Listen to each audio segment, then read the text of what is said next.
حضرت فضیل بن عیاض رحمۃ اللہ علیہ ڈاکو تھے، اور نیلے ڈاکو نہیں تھے، ڈاکوؤں کے سردار تھے۔ تو ارشاد فرماتے ہیں کہ میرا طریقہ یہ تھا کہ میں ایک پورے قافلے کی صورت میں حملہ کرتا تھا تو لوگ ڈرا کرتے تھے اگر کہ فضیل بن عیاض کے ڈاکوؤں نے حملہ کیا تو پھر نہیں بچتے۔ ایک دن گزر رہا تھا تو ایک قاری صاحب آیت پڑھ رہے تھے، لا تقنطوا من رحمت اللہ، اللہ کی رحمت سے کبھی نا امید نہ ہونا، ان اللہ یغفر الذنوب جمیعا، بے شک وہ سارے ہی گناہ معاف کر دے گا۔ آپ فرماتے میرے دل میں بات اثر کر گئی، ماننا ہے نا، جس نے نہیں ماننا اس نے 6666 آیتوں کا ترجمہ پڑھ کے بھی توجہ نہیں کرنی۔ آپ ارادہ کریں نا، آپ اپنی دل کی زمین کو زرخیز بنائیں۔ فرماتے ہیں میں فوراً وہ آیت سنی تو میں رویا، اور میں وہ حافظ صاحب کے پاس چلا گیا، ان سے اجازت لی، ان کے کمرے میں داخل ہوا۔ میں نے کہا آپ نے ابھی آیت پڑھی ہے کہ اللہ سارے گناہ معاف کر دے گا؟ تو جس بندے نے کئی سال ڈاکے ڈالے ہوں، بیٹیاں روتی رہتی ہوں پر وہ مال لے کے آ گیا ہو، مائیں واسطے دیتی رہتی ہوں پر وہ لوٹ کے نکل آیا ہو، اب جی اگر وہ بندہ بھی سچے دل سے توبہ کرے تو اللہ معاف کر دیتا ہے۔ تو آفو جی کہنے لگے میں کون ہوتا ہوں تمہیں کوئی تفسیر بتانے والا، میں نے تو قرآن کی آیت پڑھی ہے، میرا رب کہتا ہے لا تقنطوا من رحمت اللہ، تم نے مایوس نہیں ہونا، تم آ جانا، معافی مانگ لینا، ان اللہ یغفر الذنوب جمیعا، اللہ سارے گناہ معاف فرما دے گا، اللہ سارے گناہ۔ تو یہ تو اللہ فرما رہا ہے۔ فضیل بن عیاض کہتے ہیں میں نے کہا ختم ہو گئی بات، توبہ بھائی۔ واپس آیا تو وہ میرے ساتھ جو تھے نا ان سے میں نے کہا سردار نیا تلاش کر لو بھائی۔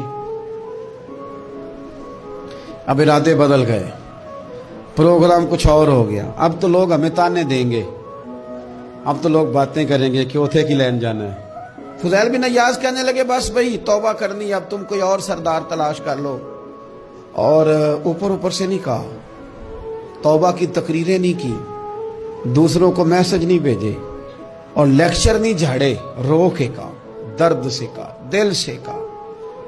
تو وہ جو باقی کے تھے نا ان پر سردار کی بات کا اثر ہوا، کہنے لگے سردار ہم نے سردار نیا نہیں ڈھونڈنا، اگر چوریاں مل کے کی ہیں تو اب تو اس طرح تو نہ کر، توبہ بھی مل کے ہی کریں گے، اب اللہ بھی مل کے ہی کریں گے، اب بس تو اگر ادھر جائے گا تو ہم بھی تو جائیں گے نا۔ اللہ اکبر۔ فضیل بن عیاض کہتے ہیں ظاہر ہے مال لوٹا کرتے تھے، میں نے مسئلہ پوچھا علماء سے تو انہوں نے بتایا کہ یہ تو حقوق العباد کا مسئلہ ہے، جو لوٹا ہے وہ تو واپس کرنا ہی پڑے گا۔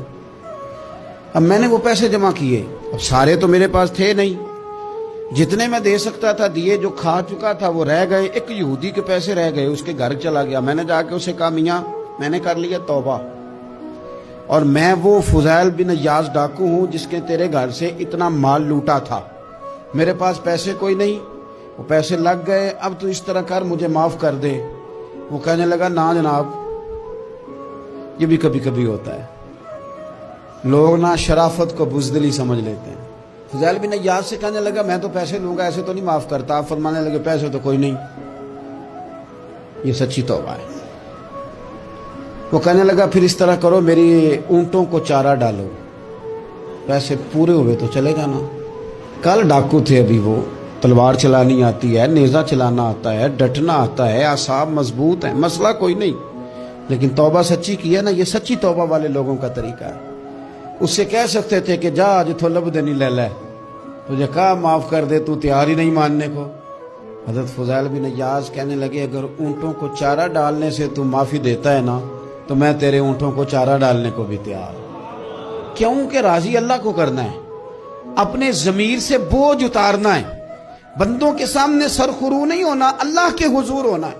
توبہ کا مطلب ہے رب کوئی بارگاہ میں سرخرو ہونا، بندوں کے سامنے نہیں۔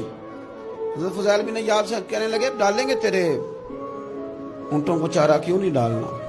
2-4 دن چارہ ڈالا تو وہ یہودی ایک دن کہنے لگا کہ یہ نا ٹھیکریوں سے بڑی ہوئی تھیلی ہے، یہ تو ذرا اٹھا کے لا۔ حضرت فضیل بن عیاض نے اٹھا کے اسے دی، جب اس نے کھولی تو اشرفیوں کی بھری ہوئی تھی۔ تو آپ فرمانے لگے تو کہتا ٹھیکریاں اٹھا کے لا۔ کہنے لگا میں تورات بڑی پڑھتا ہوں، عالم ہوں، میں نے تورات میں پڑھا تھا کہ مسلمان جب سچی توبہ کر لیں گے نا تو رب ٹھیکریوں کو بھی سونا بنا دیا کریں گے، پھر یہ مٹی کے ڈھیلے اشرفیاں بنا کریں گے، تو میں نا تیری توبہ چیک کر رہا تھا, یہ اس میں میں نے روڑے بڑے ہوئے تھے, لیکن تو اٹھا کے لایا, تو تیری توبہ بھی سچی ہے اور تمہارا دین بھی سچا ہے. اب اس طرح کر, معافی اس شرط پہ دوں گا کہ مجھے کلمہ پڑھا تاکہ میں بھی مسلمان ہوں.